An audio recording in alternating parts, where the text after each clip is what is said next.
Orang itu lebih enak lihat gue yang sekarang kali ya. Wah, Andika sukses tuh, mobilnya banyak, lagi bangun hotel, buka bisnis beras gitu. Mantap. Tapi yang gue pikir adalah cuman satu, bro, kalau cuman ngomong gue juga bisa, bro. Siapa yang tak mengenal Andika Mahesa?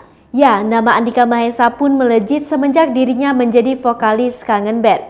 Belakangan, nama Andika Mahesa kembali jadi perbincangan publik. Hal itu lantaran video parodi yang dibuat oleh Triswaka dan Zinedine Zidane. Dalam video tersebut, kedua penyanyi muda yang sedang viral tersebut dianggap telah melecehkan Andika dan lagu Kangen Band. Andika merupakan vokalis Kangen Band yang kerap dibully dan dihina. Beberapa waktu lalu, Andika Kangen Band juga pernah mendapat perlakuan tidak menyenangkan dari pedangdut Ayu Ting Ting. Asal Lampung ini terlihat sabar menyikapi pelecehan, bulian, bahkan hinaan dari banyak orang. Namun siapa sangka artis yang dijuluki Babang Tampan ini termasuk artis yang cukup eksis di dunia entertainment. Walaupun pernah terpuruk karena kasus narkoba dan dipenjara, Andika Kangen Band kembali bangkit.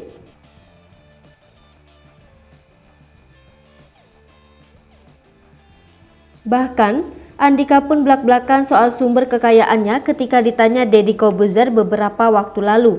Lantas apa saja sumber kekayaan Andika Kangen Band itu? Artis settingan. Andika Kangen Band tanpa malu mengakui kalau dapat ratusan juta saat menjadi artis settingan. Artis settingan yang dimaksud adalah dibayar oleh artis atau public figure untuk berpura-pura pacaran atau nikah siri. Hanya saja kini dia sudah tobat. Penyanyi. Meski tak manggung dengan Kangen Band lagi, bayaran Andika saat diundang untuk menyanyi solo, bahkan dia masih sering mendapatkan job nyanyi off air.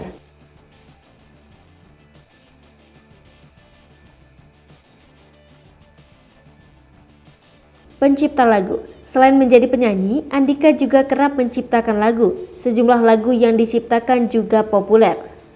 Bintang tamu di televisi. Honor menjadi bintang tamu di televisi untuk acara talk show juga diakuinya cukup banyak. Apalagi Andika termasuk artis yang sering diundang televisi.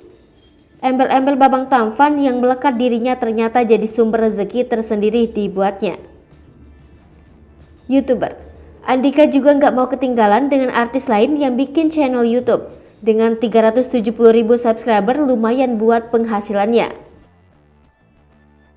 Juragan beras. Andika juga terjun ke dunia bisnis. Bukan bisnis yang hits, namun jangan salah menjadi juragan beras justru penghasilannya banyak. Perusahaan berasnya ini malah sudah populer di Lampung. Hai pemirsa Selipopo TV, jangan lupa komen, like, dan subscribe, serta tonton terus berita-berita terupdate lainnya ya.